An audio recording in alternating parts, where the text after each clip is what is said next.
আপনারা দেখছেন শোভা education training সেন্টারে টেলারিং কোর্স করানো হচ্ছে এবং আমাদের এই বিল্ডিংয়ের উপরতলায় টেলারিংয়ের পুরো বিল্ডিংয়ে আমাদের কোর্সটা হয়। গরমের জন্য, রোদের তাপমাত্রার জন্য নিচে মেশিনগুলো নামিয়ে নেওয়া হয়েছে।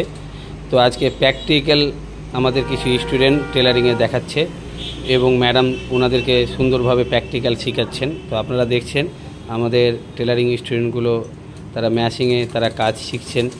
তো আমরা সেই বিষয় নিয়ে ম্যাডামের কাছে জানার চেষ্টা করব। আজকে কি টেলারিংয়ে নিয়ে শেখাচ্ছেন প্র্যাকটিক্যাল? তো আপনারা শুনলেন, তো আপনারা শুনলেন এবং আমরা সবসময় ভিডিও করে আপনাদের কাছে পৌঁছে দেওয়ার চেষ্টা করি। তো আজকে প্র্যাকটিক্যাল আমরা আপনাদেরকে দেখানোর চেষ্টা করলাম এবং এই রোদ তাপমাত্রা বেড়ে যাওয়ার জন্য নিচে মেশিনগুলো নিয়ে এনে প্র্যাকটিক্যাল এক একজন করে শেখানোর ভিডিও আপনাদেরকে পাঠাচ্ছি। অবশ্যই আপনারা এই ভিডিওটা শেয়ার করার চেষ্টা করবেন।